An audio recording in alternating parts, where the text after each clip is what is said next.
आप सभी भाई बहनों का आध्यात्मिक ज्ञानात्मक चैनल की ब्रह्म मुहूर्त ज्ञान उपदेश कक्षा में एक बार फिर स्वागत है। आज की चर्चा का विषय देखिए, कोई शब्दों में एक वाक्य के रूप में हमने एक बात समझाने का एक प्रयास करने जा रहे हैं, क्योंकि अक्सर एक साधारण विषय की शास्त्रों के प्रति, गुरु के प्रति या ब्रह्म मुहूर्त में उठने के प्रति या स्वयं के जीवन के प्रति भी उसका जो एक दृष्टिकोण है। हालांकि देखिए, दृष्टिकोण से संबंधित स्थितियों पर हमने बहुत सी चर्चाएं की, लेकिन इन सभी स्थितियों को यह यूं को कि मनुष्य अपने जीवन में जो बार बार गलतियां करता रहता है, उनसे कुछ सीख नहीं लेता। इसलिए हमने आज कुछ विशेष स्तर पर कि शास्त्र पढ़ते रहो, गुरु को सुनते रहो और इन सभी स्थितियों का एक मिलान अपने स्वयं के जीवन में।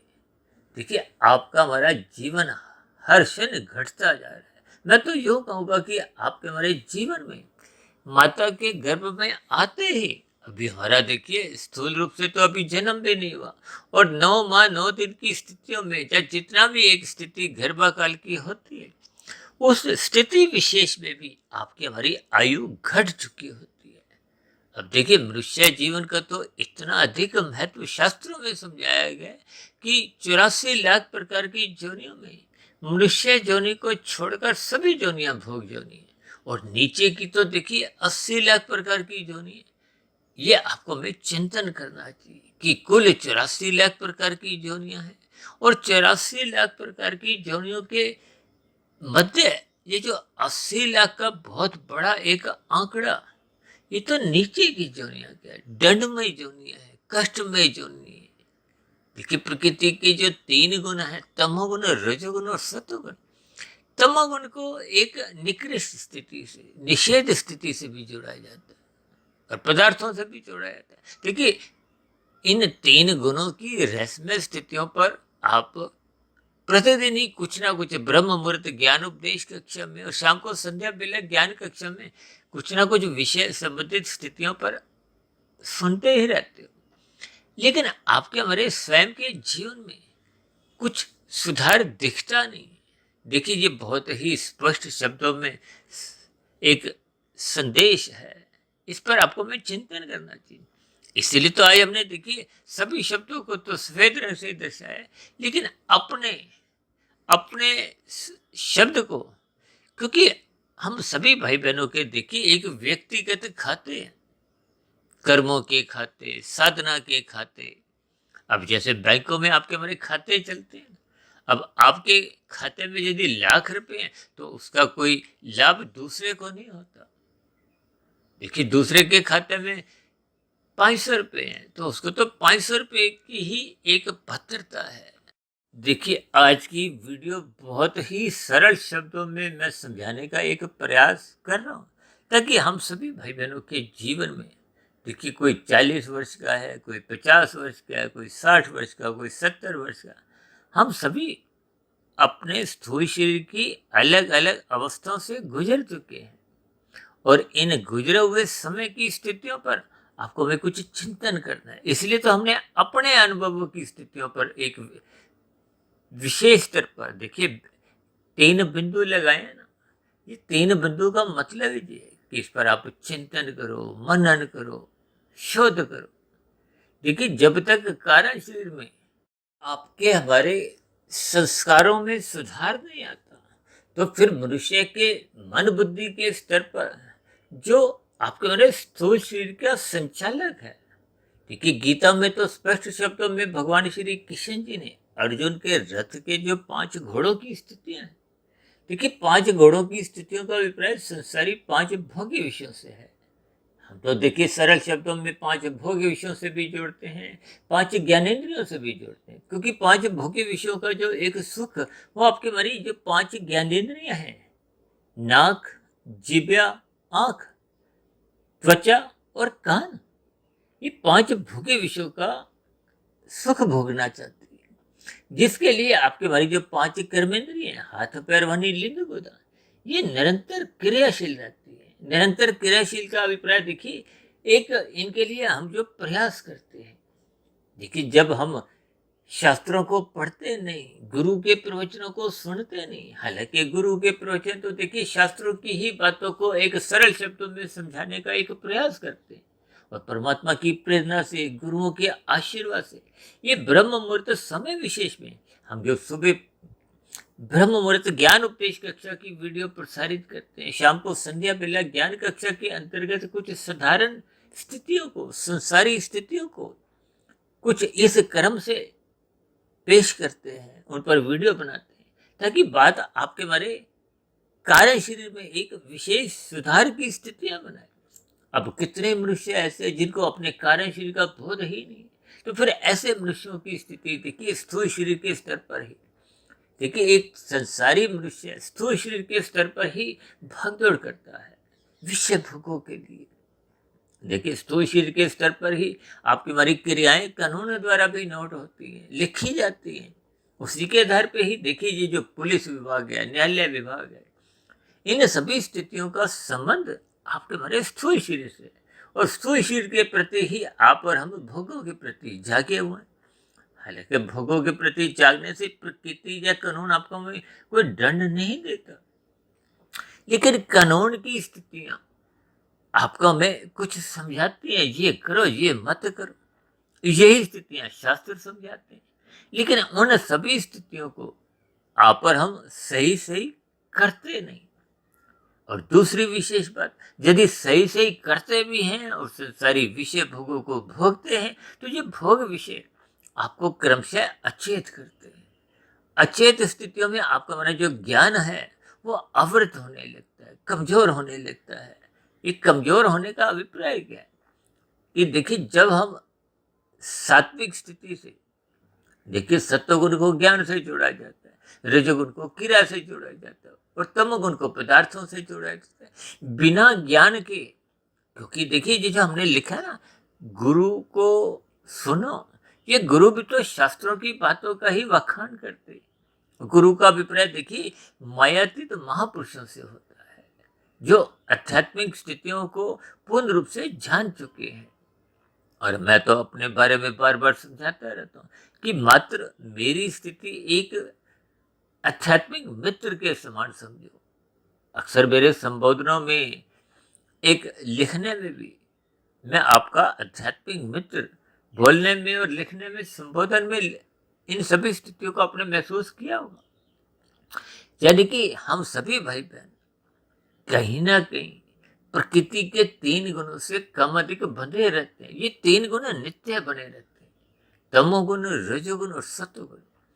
तमोगुण, रजोगुण, ये दोनों गुण शास्त्र बार बार कहते हैं ये बंधनदायक है, ये आपको में बांधते हैं, कहीं भी आपका हमारा छुटकारा नहीं होता। और ये जो हमने लिखा ना अपने अनुभवों को, ये अपने शब्द को हमने देखिए रंगीन रंग से दर्शाया है, क्योंकि व्यक्तिगत स्तर पर हम सभी भाई बहन कहीं ना कहीं संसार को पाना चाहते हैं, भोगना चाहते हैं, जिसके लिए संसार में देखिए दिन रात भागदौड़ बनी रहती है। ये 24 विषय भोगों की जो एक लोलुपता है, ये मनुष्य को टिकने नहीं देती, रुकने नहीं देती। तो देखिए, जब स्थूल शरीर के स्तर पर आप और हम प्रतिदिन रात को थक जाते हैं, स्थूल शरीर कुछ जवाब दे देता है, थकावट इंद्रियों के स्तर पे आ जाती है, तो आप और हम आराम करते हैं, नींद लेते हैं, और सुबह फिर उठकर जहां विषय भोगों की स्थितियों को छोड़ा होता है, उन स्थितियों पर फिर पुनः लग जाते हैं। लेकिन इन सभी स्थितियों को जो शास्त्र समझाते हैं कि तमोगुण की निंदा करो, रजोगुण के प्रति उदासीन रहो और सत्वगुण की प्रशंसा करो, बस इन 3 शब्दों द्वारा शास्त्रों का ज्ञान विज्ञान समझाया गया है। लेकिन ये शास्त्र आपके हमारे जीवन की एक कुंजी है, जीवन में आने वाली समस्याओं का एक समाधान पहले से ही समझाया गया है। लेकिन मनुष्य जब तक इन शास्त्रीय बातों को, सैद्धांतिक बातों को समझता नहीं, हम तो बार बार कहते हैं प्रकृति के 3 गुणों की रहस्य स्थितियों को समझो। गीता में भी भगवान श्री कृष्ण जी इन 3 गुणों के ज्ञान विज्ञान को गूढ़तम ज्ञान का है। अब गूढ़तम ज्ञान कहने का अभिप्राय क्या है कि ये बहुत ही सूक्ष्म स्तर पर ज्ञान की स्थितियां हैं। इसलिए तो हम बार बार कहते हैं शास्त्रों का स्वाध्याय करो, गुरु के प्रवचनों को सुनो। और ये जो तीसरी पंक्ति आज हमने लिखी है कि इन पड़ी हुई स्थितियों को और गुरु के प्रवचनों को सुनने की स्थितियों को फिर अपने स्वयं के जो आपके बड़े जीवन के अनुभव हो चुके हैं। देखिए सभी मनुष्य कहीं ना कहीं कुछ आयु भोग चुके हैं। उस भोगी गई आयु के आपके बड़े जो अनुकूल प्रतिकूल परिस्थितियों के रूप में जो जीवन बीता था, उनके कारणों पे आपको हमें विचार करना चाहिए। देखिए 84 लाख प्रकार की योनियों का अभिप्राय क्या है? ये तो एक कार्य रूपी स्थितियां हैं। इसके पीछे का कारण क्या है? कारण शरीर। देखिए मृत्यु जन्म की जो स्थितियां हैं, माता के गर्भ में जिस आत्मा का भी देखिए वो प्रवेश होता है, उस आत्मा के साथ ही कारण शरीर, सूक्ष्म शरीर और परमात्मा की स्थितियां आती है। ये एक नए स्थूल शरीर का निर्माण होता है। अब मनुष्य योनि में आने के बाद आपको में एक पात्रता बन जाती है कि आप और हम अपने मिले हुए जीवन में एक जन्म मरण की स्थितियों से बाहर जा सकते हैं, ऊपर उठ सकते हैं, मोक्ष की स्थिति को प्राप्त हो सकते हैं, यानी कि मायातीत हो सकते हैं। क्यों? क्योंकि ये संसार दुखालय है। जिस जगत को आप और हम देखिए सुखालय समझते हुए इन विषय भोगों की प्राप्ति के लिए दिन रात भागते हैं, ये अंतोगत्वा मनुष्य को दुख देते हैं। इसलिए तो आज हमने देखिए अपने अनुभव शब्द को एक विशेष महत्व दिया है। इस पर चिंतन करने की स्थितियों से संबंधित 3 बिंदु लगाते हुए इस पर एक प्रश्न चिन्ह छोड़ा है, क्योंकि हम अपने अनुभवों को अपने ही जीवन में कोई विचार नहीं करते। हम एक ही गलती को दिन में 1 बार नहीं करते, 2 बार नहीं करते, 3 बार नहीं करते, बार बार करते। हालांकि शास्त्रों में तो बार बार कहा गया ये मनुष्य गलतियां करता क्यों है, इसके पीछे का कारण क्या है? आपके मेरे स्थूल शरीर के इंद्रिय दोष। देखिए स्थूल शरीर का और विषय भोगों का एक सजातीय संबंध है। क्यों? क्योंकि स्थूल शरीर का निर्माण ही इन विषय भोगों का एक परिणाम है। इस सभी स्थितियों को आपको मैं ज्ञान पूर्वक समझना हो, क्योंकि स्थूल शरीर के स्तर पर ही आपके हमारी जो भी स्थितियां हैं, देखिए स्थूल शरीर के स्तर पर आपके हमारी अच्छी आदतें बनती हैं, तो आपके हमारे मन बुद्धि के स्तर पर एक शुद्धिकरण की स्थितियां बनती हैं। और यदि विषय भोगों की आदतें, देखिए तमोगुण रजोगुण दोनों स्थितियां शास्त्र कहते हैं ये बंधनदायक। आप और हम स्वयं अपने अनुभव से भी इन सभी स्थितियों पर विचार कर सकते हैं। इसलिए तो मैंने लिखा है शास्त्र को पढ़ो, गुरु को सुनो, फिर अपने अनुभवों को। देखिए शास्त्रों में तो एक एक शब्द बहुत ही नपा तुला तोल तोल के एक क्रमबद्ध तरीके से समझाया गया। शास्त्रों में तो कहा गया ना, धर्म प्रथम स्थान पे रखो। ये जो 4 पुरुष आते हैं, धर्म अर्थ काम मोक्ष। अब इसमें देखिए मोक्ष की स्थितियां मायातीत संबंध रखती है। ये आपका हमारे जीवन का एक लक्ष्य होना चाहिए, यानी कि इस लक्ष्य प्राप्ति के लिए आपके बड़े जो 3 पुरुषार्थ हैं, धर्म अर्थ और काम। देखिए इन सभी स्थितियों को धर्म का अभिप्राय सत्वगुण से लिया जाता है। अर्थ का अभिप्राय देखिए धन है। धन किस लिए चाहिए? कोई खाने की स्थितियां नहीं। आप नाश्ते में 200-500 के नोट नहीं खाते। दोपहर को भी जो आप खाना खाते हो वो कोई हम नोटों की स्थितियां से अपना पेट नहीं भरते। इसका अभिप्राय क्या है? ये जो जिस धन को पाने के लिए देखिए एक स्थिति है लाभ की, एक स्थिति है लोभ की, एक स्थिति है संग्रह की। और आजकल तो देखिए महासंग्रह का अभिप्राय विभिन्न घोटालों की स्थितियां आप संसार में देख ही रहे हो। इसका अभिप्राय क्या है कि मनुष्य अधिक से अधिक धन का संग्रह करता है। और अक्सर हम बार बार कहते हैं कि मनुष्य अपने जीवन पर विशेष रूप से देखिए किशोर अवस्था से जब रजोगुण का आरंभ होता है, युवावस्था में ये पूर्ण रूप से विकसित हो जाता है। और ये विकसित होते होते युवावस्था, फिर प्रौढ़ अवस्था, और आजकल तो देखिए लगभग वृद्धावस्था आने पे भी मनुष्य धन कमाने से चूकता नहीं। अक्सर आप कहते हैं ना कि युवावस्था में आप और हम जितना भी धन कमाते हैं, ये वृद्धावस्था में मात्र संभालना पड़ता है। और संभालने का मतलब क्या है? देखिए, स्थूल शरीर की तो मृत्यु निश्चित है। अक्सर मैं कहता हूँ ना कि आपने हमने खाने तो देखिए 100 रुपये, अब संभालने का अभिप्राय क्या है? अब जैसे बैंक में देखिए कैशियर होता है, वो धन को एक संभालता है, उसकी एक ड्यूटी है। उसकी ड्यूटी का अभिप्राय क्या है कि वहाँ करोड़ों अरबों जितना भी रुपए है वो उसको खर्च नहीं कर सकता। ठीक इसी तरह आप और हम देखिए, लाभ की स्थितियां का तो शास्त्रों में भी प्रशंसा की गई। आपको हमें पुरुषार्थ करना है। ये जो ब्राह्मण, क्षत्रिय, वैश्य, शूद्र की स्थिति है, ये भी देखिए समाज में एक पारस्परिक सहयोग की स्थिति से कि समाज में एक व्यवस्था बनी रहे, उसके अंतर्गत ही ये सारे आपके हमारे कार्य पुरुषार्थ आ जाते हैं। यानी कि इन सभी स्थितियों को आपको हमें एक लाभ के दृष्टिकोण से तो पुरुषार्थ करना है। आपके हमारे जीवन की आवश्यकता है, परिवार का एक लालन पालन करने की जिम्मेदारी है, समाज के प्रति भी कुछ जवाबदेही है। इन सभी स्थितियों के लिए धन कमाना चाहिए। लेकिन ये धन जब लोभ के दृष्टिकोण से मन बुद्धि में छलांगे लगाता है, तो फिर मनुष्य अधिक से अधिक धन एकत्रित करने लगता है, संग्रह वृत्ति में गिरने लगता है। अब ऐसी स्थितियों में देखिए, हम अक्सर कहते हैं कि मनुष्य ने खाने तो 100 रुपये, 1000 रुपये उसने धर्मानुसार भी कमा रखे, तब भी ऐसी स्थितियों में देखिए 900 रुपये तो बेकार चले जाते।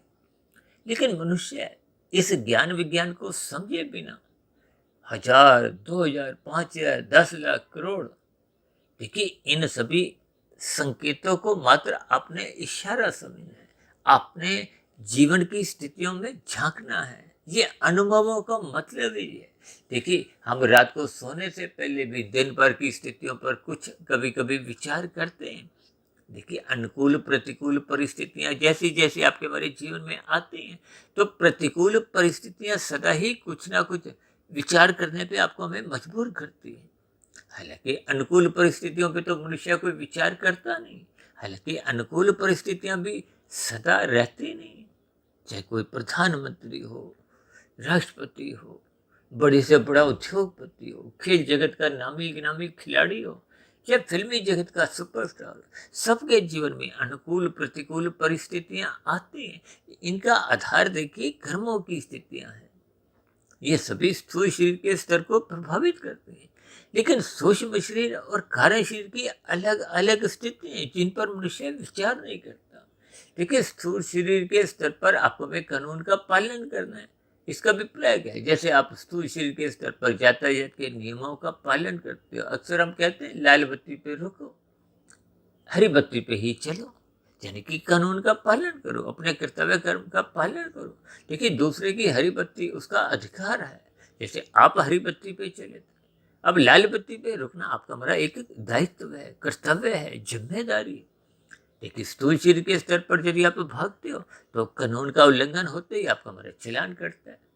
ठीक इसी तरह परमात्मा की व्यवस्था में देखिए, वेदों में तो आरंभिक स्तर पर ही आपके हमारे जीवन के दिशा निर्देश समझाए गए। ये करो, ये मत करो।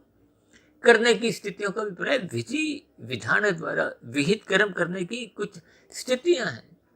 आप संसार को भोगना चाहते हो तो प्रकृति भी आपको कोई दंड नहीं देती। लेकिन कुछ व्यवस्थाओं के अंतर्गत आपको हमें अपने कर्तव्यों का पालन करना होता है। जैसे यातायात के नियमों में आपको हमारा लाइसेंस बना है, तो आपको हमें हरी बत्ती पे चलने का और भी देखिए स्थितियों पर एक अधिकार मिलता है। लेकिन साथ ही अपने जिम्मेदारियों को, कर्तव्यों को पालन करना भी अनिवार्य होता है। इन सभी स्थितियों पर मनुष्य वही सफल होता है जो गुरु को सुनता है, शास्त्रों का स्वाध्याय करता है कि किन किन स्थितियों में आपका हमारे ये जो रजोगुण और तमोगुण की स्थितियां आपके हमारे जीवन में बिगाड़ लाती हैं। क्योंकि शास्त्र तो बार बार कहते हैं सत्संग करो, सत्संग करो। ये सत्संग की स्थितियां धर्म की स्थितियां हैं। धर्म को प्रथम स्थान में रखने का अभिप्राय क्या है कि फिर आपके हमारे अर्थ और काम बिगड़ते नहीं।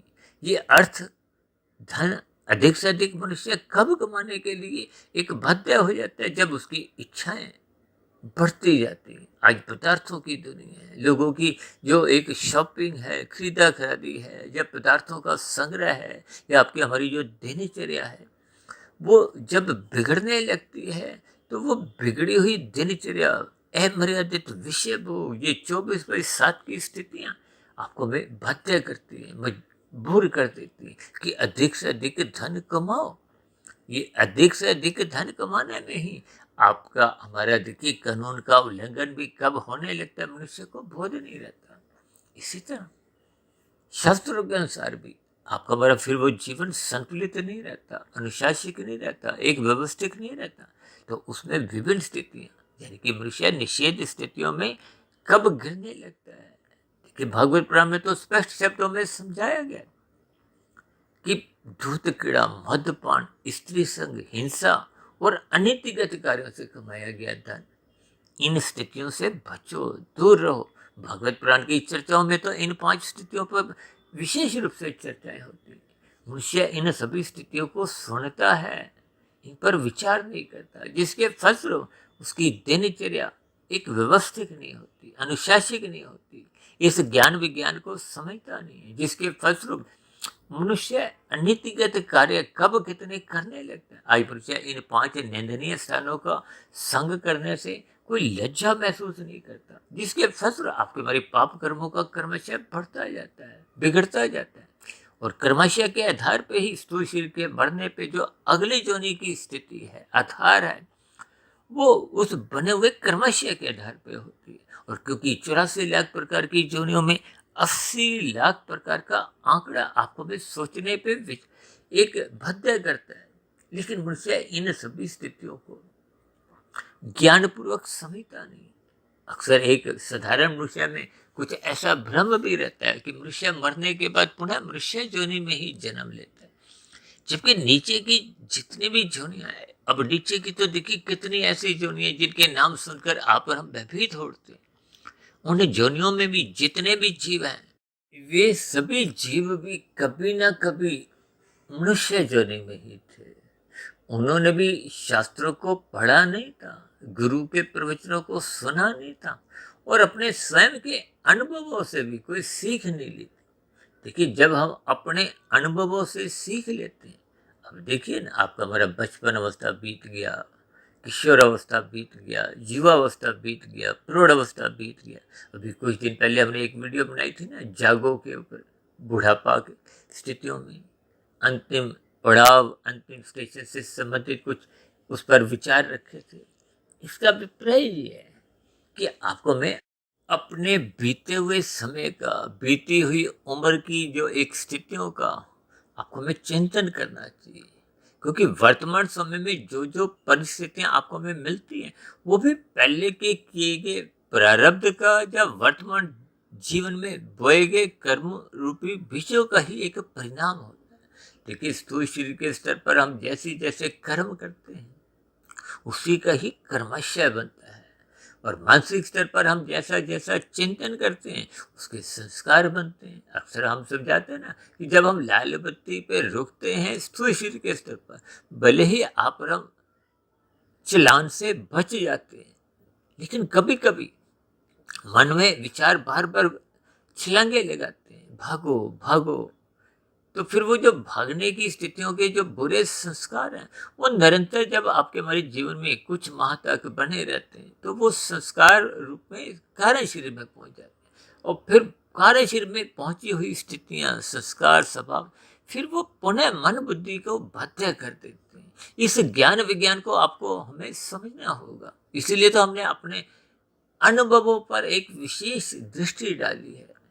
इस पर चिंतन करें, क्योंकि आपका हमारा जीवन दिन प्रतिदिन घटता जा रहा है। इन सभी स्थितियों को यदि हम जीवन के रहते हुए, जैसे हम देखिए परीक्षा में 3 घंटे की जो परीक्षा है, उसमें समय के रहते हुए जो भी उत्तर पुस्तिका में एक लिखते हैं, प्रश्नों के उत्तर लिख देते हैं, नंबर तो उसी के ही आते हैं।